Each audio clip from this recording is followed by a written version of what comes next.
encounter. Okay, if you didn't encounter in the first set, don't worry. Because we also have our second set. But if you encounter Jesus on the first set, blessing. Amen? Sabi po ng kanta natin, if the sun sets free, you are free indeed. Bakit po? Because you are a child of God. You are a son of God. Can you say to your neighbor, my neighbor? God sets you free. Amen. So, purihin po ang Panginoon sa umagang ito sa buhay ng ating mga kapatid. Alam niyo po ba na kapag nagtatanong po yung ating mga kapatid na moderator dito, tinatanong nila kung anong araw daw ngayon. Sabi po ni Sister Lynn, anong araw daw po ngayon? It's Tuesday. Tuesday. Because you choose to be here. May lumaban po doon. Sabi po ng Brother Larry during our Thursday prayer meeting, sabi niya, what the day today? Ang sagot po is Thursday. Because lahat daw po ng nagpunta doon ay uhaw sa presensya ng Diyos. Amen? And in Bible study naman po, tinatawag namin ito na date. Kasi magde-date kayo ng Panginoon. And one more thing this morning, I want to tell you, my dear brothers and sisters in Christ, today is free day. Payday? Free day. Amen. Today is free day. Amen. Because today, Jesus will set you free. Amen. Jesus will set you free in worship. Amen? Masaya po ba kayo that Jesus will set you free? Amen. I know every one of us, we have that bandages. Maraming mga bagay na kumukulong sa atin. We have that kind of chain na ini-imprison tayo. But you know, as the Word of God says, that whenever the Jesus is here, if the sun sets free, you will be free indeed. Amen? At yan po yung mararanasan natin sa umagang ito. Amen? Our topic for today na binigay sa atin ng Panginoon is freedom in worship. Amen? Gusto ko pong ituro sa inyo the secret how to have this freedom in worship. Kanina po, tinanong ko kayo kung kamusta yung encounter nyo sa Panginoon. Some says they encounter God, but some says quiet lang sila. Hindi sila sumagot. So, quiet means ano po ba yon? Yes? Yes, o sige. So, consider it yes that they encounter Jesus as well. Ano po? Kasi po, when we worship, malayang-malaya, sabi nga nung kanta kanina ni Brother Christian, malayang sumigaw, malayang sumayaw, malayang lumundag, malayang lumipad. Paanong lipad po ba ginawa ninyo? Ganyan-ganyan lang. Konting wag-wag lang ng pakpak. Amen? Because when we are in the presence of the Lord, we experience freedom.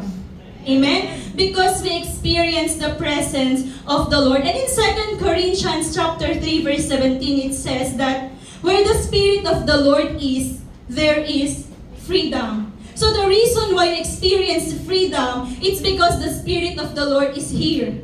Amen? Did you feel the Spirit of the Lord? Amen. When you feel the Spirit of the Lord, you will feel the freedom in worship. Amen? And sabi po kanina, we are free to raise up our heads. We are free to sing. We are free to dance. We are free to bow down. You know, what we call that is expressive worship. We call that expressive worship because in the presence of the Lord, you are free to express yourself.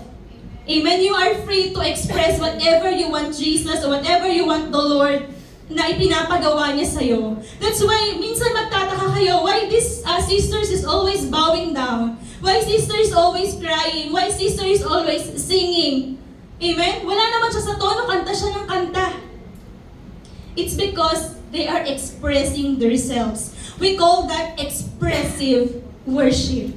But this morning, our worship po ay hindi lang maikakahon as our expressive worship because that's our physical worship. And I want to tell you this morning na mas palalalimin natin yung pag-aaral natin sa salitang worship. For it is Friday worship service which is i-highlight natin yung worship. Amen? There are different kinds of worship. So sinasabi po natin, ang worship po hindi lang sa pamamagitan ng pagkanta, hindi lang sa pamamagitan ng pagsayaw, pagpupuri sa Diyos. There are different kind of worship. But since we are here today, at yun po yung gagawin natin, so po-focus po tayo from that kind of worship. So more than the expressive worship, ang nais po na ituro sa atin ng Panginoon sa umagang ito is our freedom in worship. So sabi po natin kanina that where the Spirit of the Lord is, there is freedom. So nararanasan natin yung kalayaan nating sumamba sa ating Diyos. But what is that freedom and how does it influence our worship? Ano ba nga ba ang kinalaman ng freedom when it comes to worship? Hindi ba, Sister Michelle, pag-worship yung parang pupunta lang ako sa simbahan, sasayaw ako, no?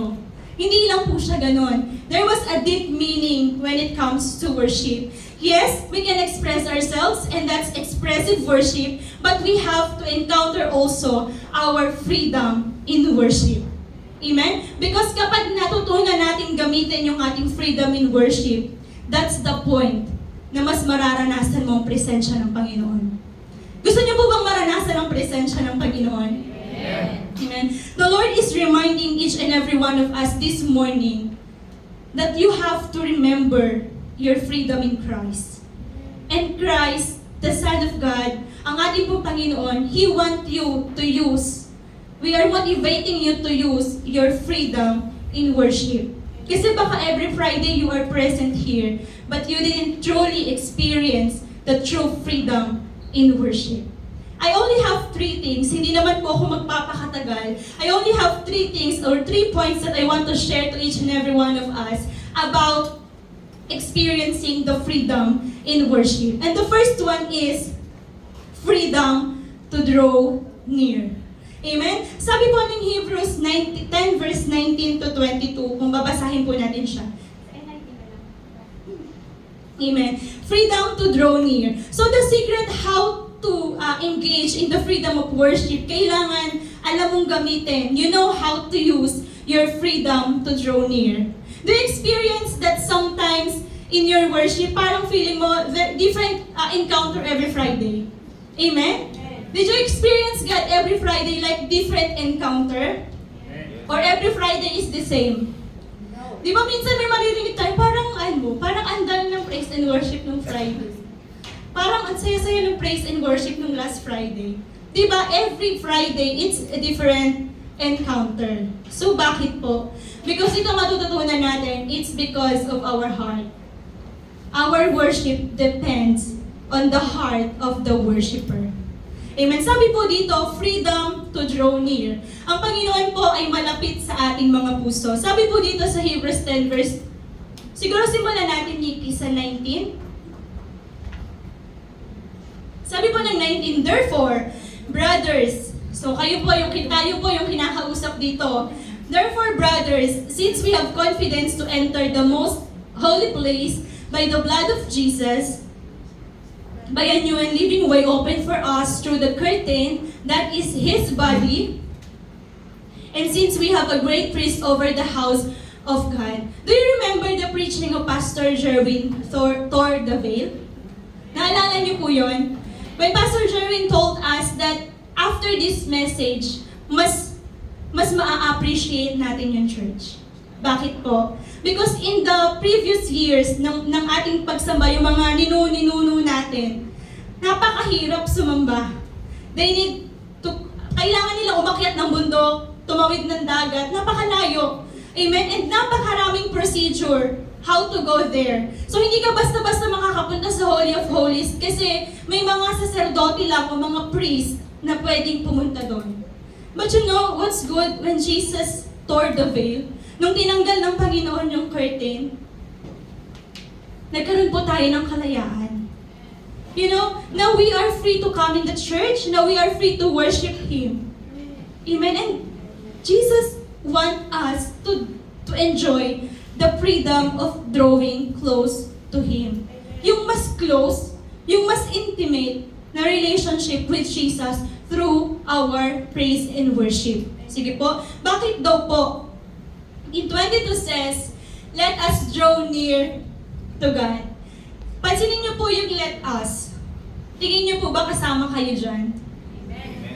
Amen, di ba? Kasi sabi niya, tayong lahat, let us draw near to God. So, huwag mong sabihin na hindi yung mga praise and worship team lang dapat yung mas close kasi sila yung daluyan, kasi sila yung frontliner. No. Pantay-pantay po tayo when it comes to worship. And the Lord is telling us, let us draw near to God with a, can we say, sincere heart? Kanina sabi ko po sa inyo, bakit paiba-iba yung encounter natin sa Panginoon every Friday? It's because paiba-iba din po yung puso natin pagdating natin dito. Sometimes our heart is prepared. Sometimes our heart is in trouble. Sometimes our heart is sincere. But sometimes our heart is in doubt. Sometimes our heart is full of anger, full of disappointment, full of discouragement. But the Lord is reminding us today, so we can encounter the freedom of worship, we have to come in church in a sincere heart. Amen. That's the first requirement. If you have that sincere heart, it was easy for you to encounter and to enjoy your freedom in worship. Amen? Amen. Ngayong umaga pong ito, meron po ba dito na you come here that your heart is full of sadness?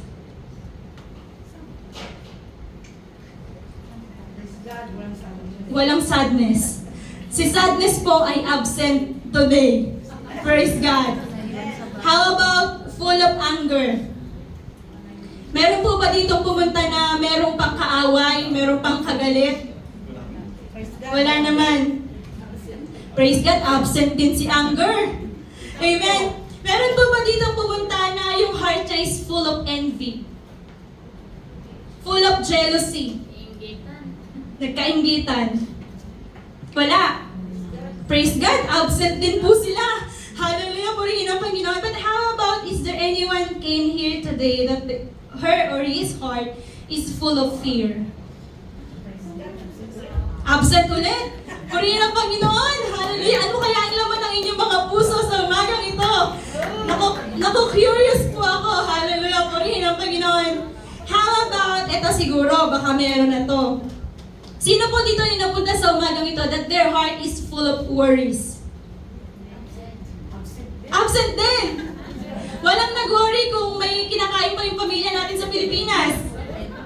Amen? Walang nag-worry kung baka pagalitan sila ng amo nila pagbalik nila. Kasi nakalimutan pala nilang bunutin yung plancha. Wala naman. Walang amo. Praise God, you are free now. Hallelujah, purihin po ang Panginoon, ano?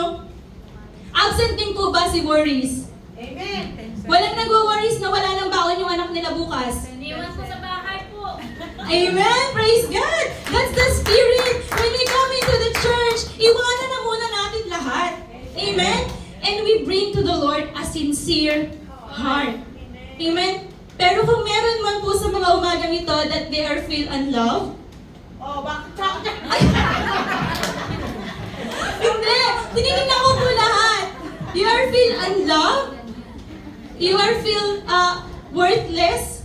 Yung wala kang, feeling mo wala kang halaga. Feeling mo hindi ba ako kamahal-mahal?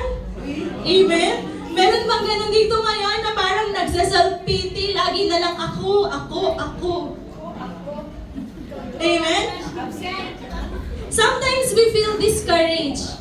Amen? Sometimes we feel dissatisfaction. Yung hindi tayo satisfied sa mga bagay na nangyayari sa buhay natin. Bakit sila ang layo na nang narating nila, pero bakit ako nandito pa rin? Pero sabi nga nila, na yung buhay daw po natin, kahit malayo pa, is malayo na. Amen? Marami nang pinagbago, marami ng mga pangyayari sa buhay natin. And, in worship, those feelings, those emotional feelings can affect our hearts. Amen? Because if our heart is full of anger, if our heart is full of sadness, full of discouragement, full of any negative emotions, it will be hard for us to have this kind of heart, a sincere heart. Because a sincere heart is a pure heart. This is what David always asked to the Lord, Lord, give me a pure heart. Amen? So we can renew a right spirit within me. Because if your heart is pure, the right spirit will come into your heart. Amen? Pure heart, sincere heart, genuine heart.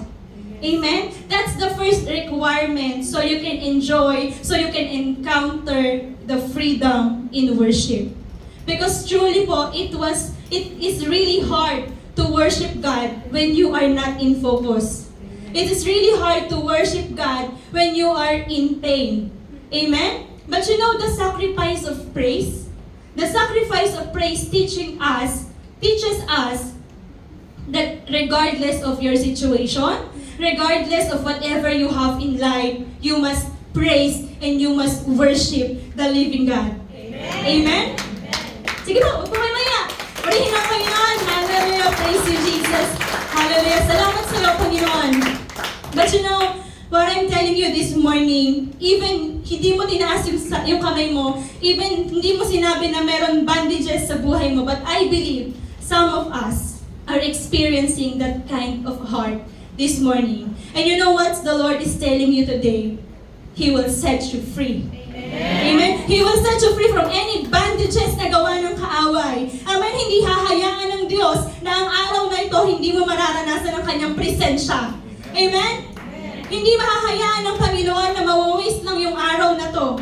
Amen? You will experience the presence of God and you will experience the freedom in worship. Amen? Hallelujah. Are you excited to experience the freedom in worship? What you need to do, you have to draw near to God. Amen? You have to experience and you have to use your freedom to draw near. Hindi po malayo ang Diyos. Hindi mo na kailangang tumawid ng dagat para makita ang presensya ng Panginoon. Hindi mo na kailangang umakyat ng bundok para makita ang presensya ng Panginoon. Because the Spirit of the Lord is here. And His Word says that when the Spirit of the Lord, there is freedom. Amen? And ang freedom po, dinesign ng Lord so you can enjoy His presence. Amen? Offer to God a sincere heart. Amen? Whatever your heart, sa mga oras na to, ano man ang laman ng puso nyo, we have to offer to God a sincere heart so we can draw near to Him. Amen? The second one is freedom from our sin. Sino po makasalanan? Amen. Kasama po ako. Aminin. Amen. Lahat tayo makasalanan. Amen. We are all for nagkasala ang bawat isa. Walang kasalanan dito. Even me. Amen. We all fall short. Ano po? But you know, ang Panginoon po, He didn't call you by your sin. He called you by your name. Kilala ka ng Panginoon sa pangalan mo. Hindi ka niya kilala sa kasalanan mo. Pag umarap ka sa Panginoon, hindi niya sasabihin na, si Rosita, siyang itong babae na to, ganto, ganyan. Hindi. They will not call you by your sin. Minsan ang tao, siguro sinasabi nila, or kilala nila tayo according to our mga maling bagay, ano? Naku, si Nikki, ano yan? Maarte yan. Di ba mga ganon? Ay, totoo ba yun? Amen? But you know, Jesus, when you enter the worship, hindi ka niya tatawagin by your sins. He will call you by your name. Sabi ng Panginoon, you are a child of God. And yes, you are.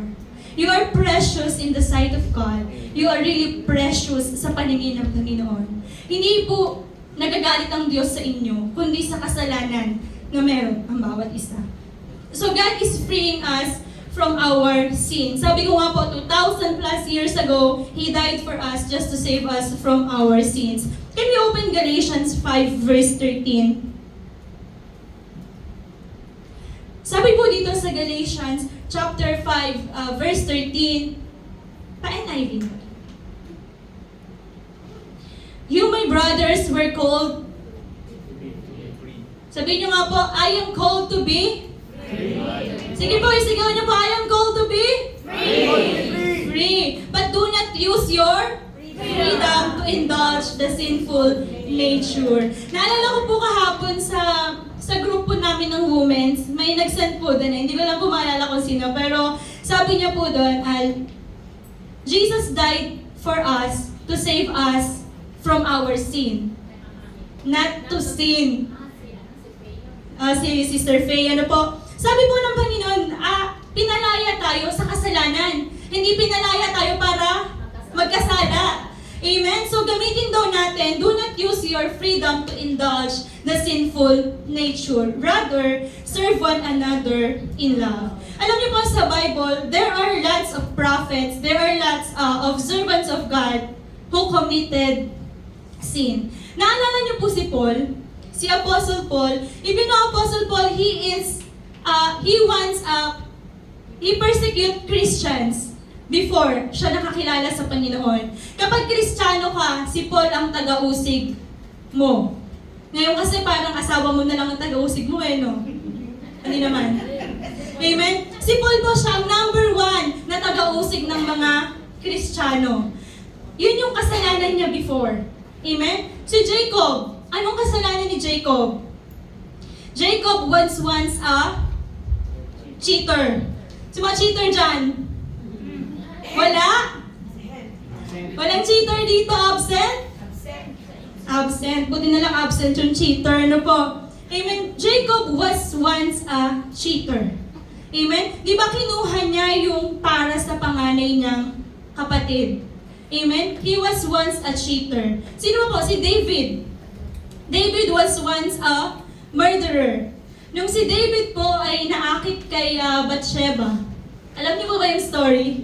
Nung si Bathsheba po ay naliligo, hindi ko naman din kasi maintindihan dito kay Bathsheba, bakit naman doon siya naliligo? Amen? So ngayon si David, nung makita niya si Bathsheba, nagustuhan niya. And he planned to kill the husband of Bathsheba.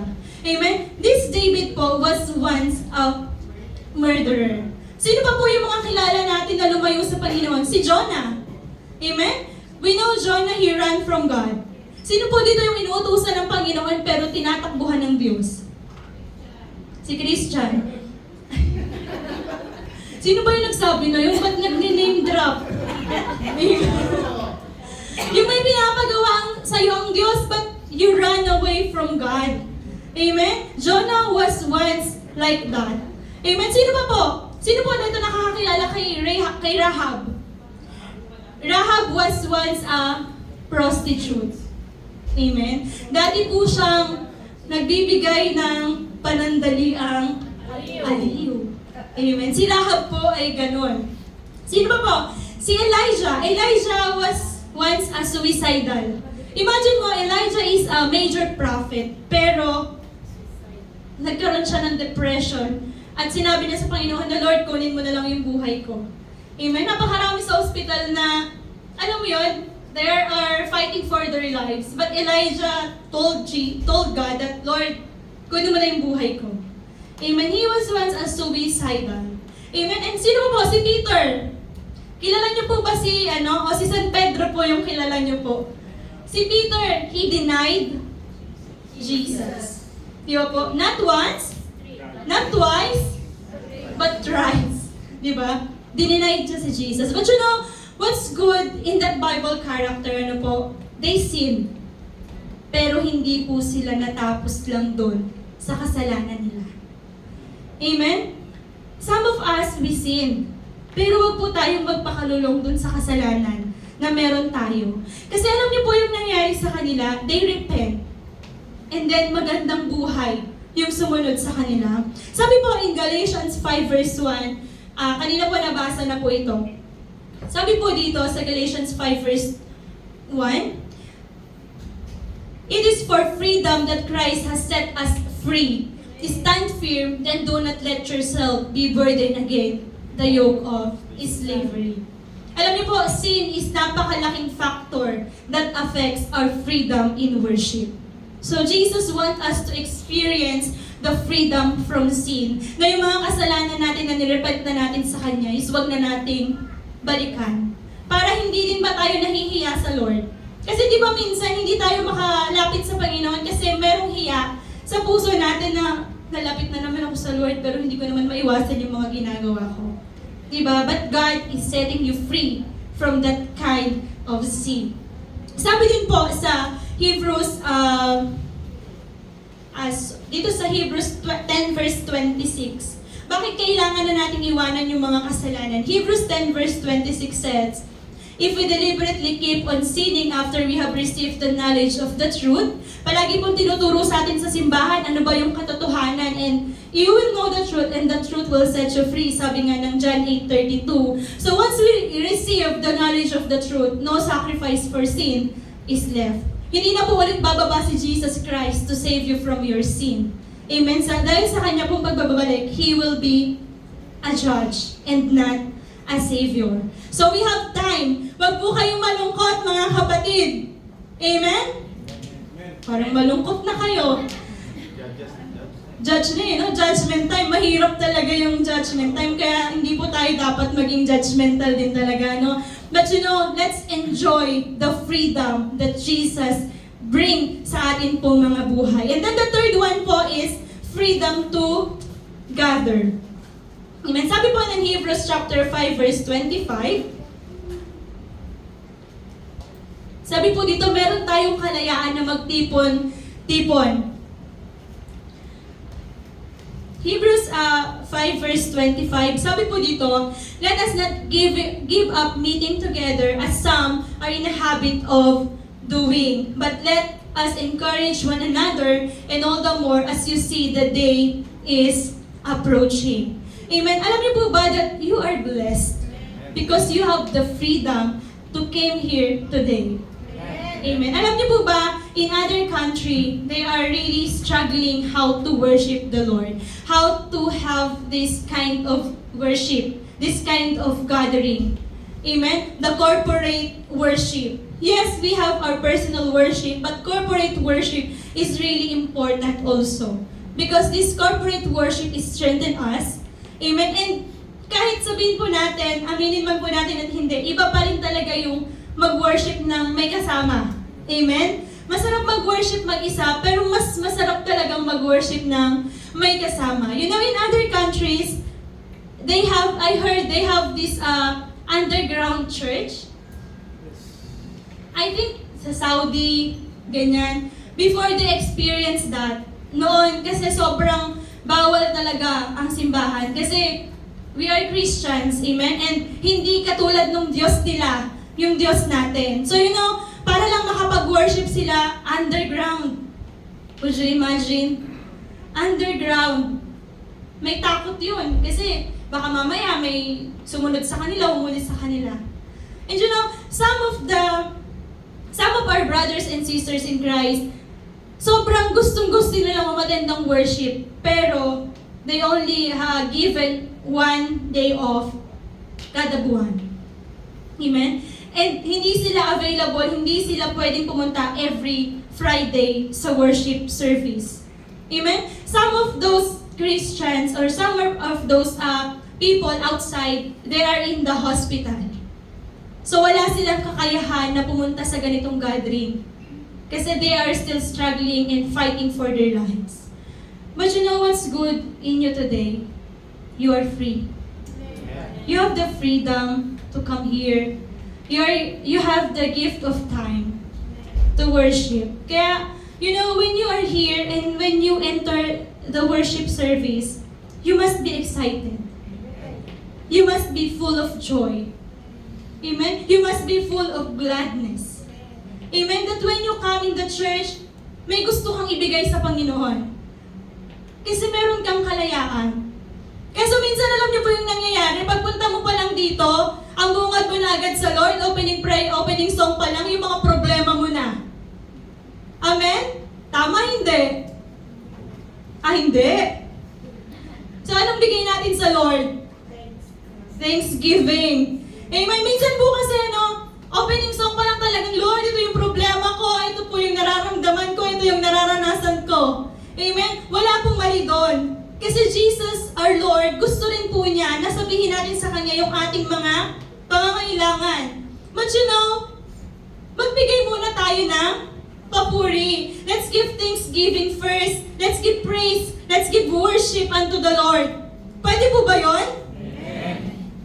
Amen. Amen. Malaya na po ba tayo sa umaga nito? Amen. Anong araw nga po ulit ngayon? It's free day. Amen? And you are free to worship the living God. Amen. Amen? Ang malaya po, papaano po ba sumayaw ang malaya? Amen? Baka mamaya sinasabi natin malaya tayo pero parang nakaposas yung mga kamay nyo sa pagsayaw, ha? Amen? Baka sinasabi natin mamaya malaya tayo pero parang nakasiper yung mga bibig nyo para kumanta, ha? Amen? Parang Fernando no? Nakaganyan. We are free. Amen? Let's enjoy our freedom. Amen? Hindi naman yung dance na parang nagdi-disco ka, ha? Hindi naman yung ganon. We can still praise, we can still dance in a decent way. Amen? And we will give the best to Jesus. Amen? Alam niyo po, sabi ko nga po sa inyo, we are so blessed that we have this kind of freedom. So every time we go to church, yung maging motive natin is to encounter Jesus. Ang maging motive natin is to give praise, to give back thanksgiving to the Lord. Because you know, God wants us to experience the freedom in worship, where we are free to encounter Jesus, where we are free to draw near close to Him, where we are free from sin, and when we are free to gather. Kasi ito po yung training ground natin. Amen? Ang lupa ang training ground natin. And when we come to heaven, wala na po tayong ibang gagawin doon kundi magpuri sa Panginoon. Baka mamaya pagdating mo doon, hindi ka marunong. Amen? So this is our training ground. And habang available pa po yung ganitong mga pagtitipon, let's enjoy. Let's encounter Jesus. Magkaroon po tayo ng desire to encounter Jesus dun sa deep kind of worship. Hindi lang yung basta sumayaw ka, hindi lang basta pumalakpak ka, but there are deeper worship. This personal encounter with Jesus. Amen? Can I invite the worship team for our second set of worship song?